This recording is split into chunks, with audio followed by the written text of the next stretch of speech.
Ne nous prenez pas pour des idiots. Je parle plutôt à ces gens qui disent cela, qui pensent que l'imam est un bédouin. Cette vision est archaïque, elle doit être mise à jour.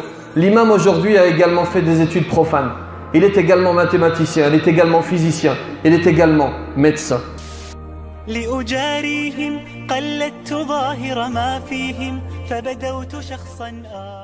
y a un thème qui est abordé par nos coreligionnaires, par les musulmans, le plus souvent avec passion, avec imprécision, voire avec excès. C'est le thème de la fin du monde. Alors, elle est une réalité. Je vais développer le thème, puis je reviendrai pour apporter une précision. Dieu dit dans le Coran, اقترب للناس حسابهم وهم في غفلة معرضون. C'est notre croyance. Celui qui n'est pas croyant peut penser que ça n'existe pas. En tout cas, nous musulmans, c'est notre croyance et nous avons des textes authentiques qui nous apportent cela. Celui qui ne veut pas croire à cela, il est libre. Mais il faut que nous soyons libres de croire en cela. Et en l'occurrence, alhamdulillah, nous sommes libres dans ce pays de croire à cela. Quand je vous dis qu'il y a de l'exagération, que tout est relatif, alors la fin du monde est une réalité, certes, elle approche, certes, mais tout est relatif. Imaginez-vous que déjà, il y a plus de 14 siècles, l'arrivée du prophète, la révélation, était déjà un signe avant-coureur de la fin du monde. Un autre signe également mineur de la fin du monde, c'est le fait que la science se raréfie et que l'ignorance prend le chemin inverse. Vous avez par exemple un certain nombre de sociologues, de philosophes dans notre communauté qui s'érigent en réformateurs, qui veulent chambouler la religion, qui veulent venir avec une réforme complète de l'islam. Ne nous prenez pas pour des idiots. Ne nous prenez pas pour des bédouins, comme certains aiment à le préciser.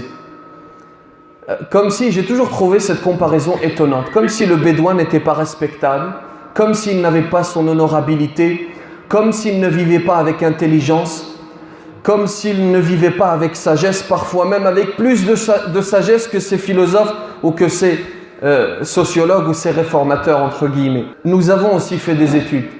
La vision que vous avez de l'imam doit être mise à jour. Je ne parle pas de vous, le vous est impersonnel. Je parle plutôt à ces gens qui disent cela, qui pensent que l'imam est un bédouin.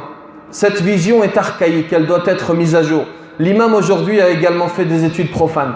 Il est également mathématicien, il est également physicien, il est également médecin. Mais pardon, c'est bien la philosophie, c'est bien la sociologie, mais reste à ta place. Apporte ton analyse, et je dis cela et vous êtes complètement libre. Je parle à ces philosophes, ces réformateurs. Vous êtes libre de faire ce que vous voulez, il s'agit de recommandations. Apporte ton analyse, mais reste à ta place. Alors évidemment que la compréhension change, évidemment que la compréhension de notre religion, on ne comprend pas notre religion en 2017 comme on la comprend ne serait-ce qu'en 1980. Les choses évoluent bien sûr, mais il faut laisser cela à ceux qui sont spécialisés dans ce domaine.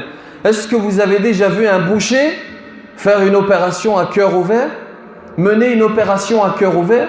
Pourquoi est-ce que cela nous paraît évident lorsqu'il s'agit de comparer le boucher et le chirurgien, mais ça ne nous paraît pas du tout évident lorsqu'il s'agit de comparer le philosophe, le sociologue avec le savant? N'importe lequel d'entre nous qui a un tant soit peu de connaissances va venir et va vouloir chambouler l'islam, la réforme de l'islam.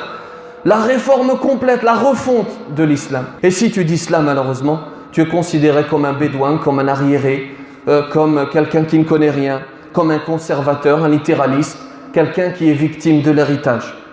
Ces signes existent donc, mais cela ne doit pas être une préoccupation majeure. Vous avez des gens qui consacrent leur vie à la fin du monde et qui abordent cela dans toutes leurs discussions et qui le plus souvent, écoutez bien cela, le plus souvent tombent dans la théorie du complot. C'est souvent lié, la fin du monde, la théorie du complot, les Illuminati. Et ils tombent dans des théories plus insensées les unes que les autres. Et il se constitue une pensée, un gloubi-boulga intellectuel. Je dis à nos jeunes, faites attention, prenez garde. Sachez distinguer le bon grain de l'ivraie.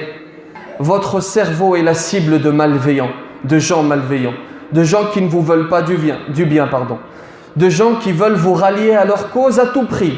la vérité étant un détail chez eux. Et si tu dis cela, ce que je suis en train de vous dire, si tu le dis sur la place publique, soit tu es aveuglé, soit tu fais partie toi-même du complot. Et vous, chers parents, diffusez ce message, partagez ce message, discutez avec vos enfants. Ne les laissez pas se faire coloniser, ne laissez pas leur esprit se faire coloniser. Et sortez de cette prière de Jumu'ah avec du positif. Sortez avec quelque chose, avec de la matière, avec de la substance. Ne soyons pas de simples consommateurs de discours. Il faut que nous sortions avec du positif de cette mosquée. Enfin, chères musulmanes, chers musulmans, ce qui doit te préoccuper, ce n'est pas l'heure, ce n'est pas la date, mais c'est ce que tu as préparé pour la date. Un homme est venu voir le prophète sallallahu alayhi wa sallam et lui pose la question suivante. Ô prophète d'Allah, quand viendra l'heure? Et le prophète de lui répondre, que lui as-tu préparé? C'est cette question qui doit animer nos réflexions. C'est cette question qui doit nous habiter. C'est cette question qui doit nous hanter. C'est le plus important.